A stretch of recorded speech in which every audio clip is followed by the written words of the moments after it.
I spent $600 in a cast iron pan. Don't tell my wife. She's not going to be happy.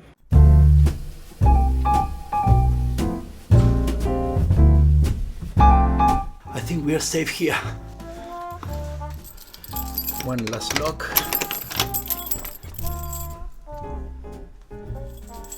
This is my man cave. Nobody gets in here. Shh. Today I'm unboxing a vintage Griswold cast iron pan, often called the holy grail of cast iron. But is it truly legendary or just an overpriced nostalgia? I'll show you what makes it special, cook with it for the first time, and I'll give you my honest take. Was it worth it? If you are into vintage cookware or just love a good story, stick around! Hi, I'm Papa Mao. I'm here to inspire people to use healthier and long-lasting cookware as a way to care for their loved ones and for the environment. In my channel, I show how easy it is to cook with carbon steel, cast iron and stainless steel cookware. I share my own experience as an everyday dad cook and as an outdoor weekend warrior. Welcome. These old Griswold pans are well regarded as the best cast iron cookware ever made. Griswold Manufacturing Company was founded in Erie, Pennsylvania, United States, and produced cast iron cookware from 1865 to 1957. By early the 1900s, Griswold had become one of the most respected and recognizable cast iron brands in America. Their pans were known for exceptionally smooth cooking surfaces and lightweight and balanced design. In 1957, the company was sold to Wagner, another cast iron maker, and by early 1960s, production had largely ceased.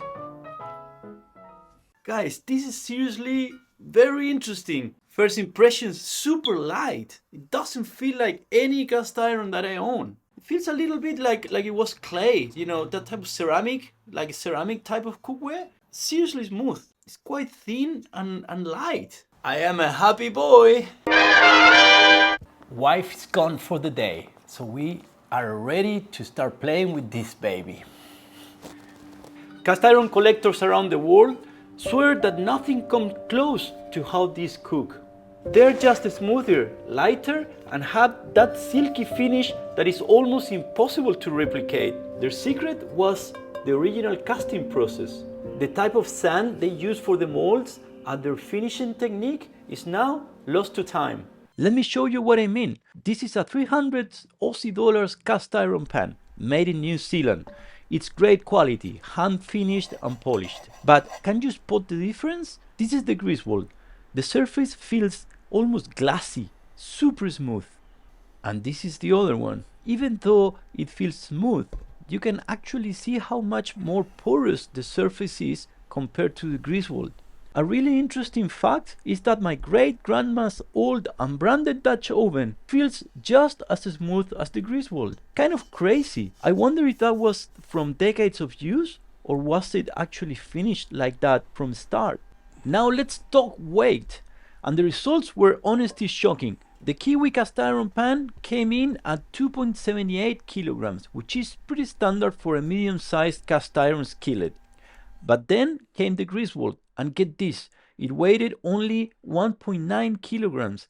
That's almost a full kilo lighter, and more precisely about 32% lighter than the Kiwi pan. To put that in perspective, it's nearly the same weight as my carbon steel pan prototype, which clocks in at 1.77 kilos, and that one is made from a single sheet of 3mm thick carbon steel. For a 90 years old cast iron pan to be that light, it's wild.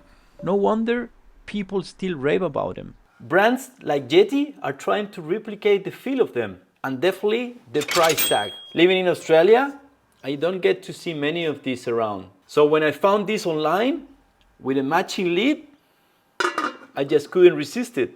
Plus, it's a kind of tool that is gonna stay in the family for generations. It's nearly 90 years old. Who knows, maybe my grandkids will start cooking with one of these. Another reason why I bought it. In a previous video, I compared cast iron against carbon steel. But then reflecting on it, how could I do a fair comparison if I haven't used the best cast iron ever? People really swear about these ones, so I thought I had to know what they're talking about. Now, it's time to cook.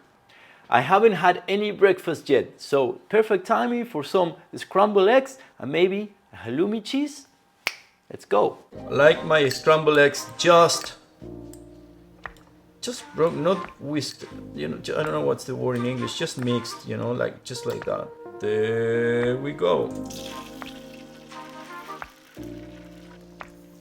And is it lifting? Ah, look at that. This is just how the pan arrived. It's a little bit sticky, the seasoning hasn't been done properly, so it's up for a reset. I'm fully re-seasoning soon. Now for this one, I'm gonna use the lid. I'm not a cast iron collector, so I suspect that I may have overpaid for this. What do you think? Many of you will know a lot more than me about vintage cast iron, so please jump in the comments and let me know. But to be fair, almost half of it was shipping. I live in Australia, that's really far and expensive shipping. So all in all, you know, I'm happy. I just can't get this locally, and it's gonna get used a lot. I may even do a few more videos about it.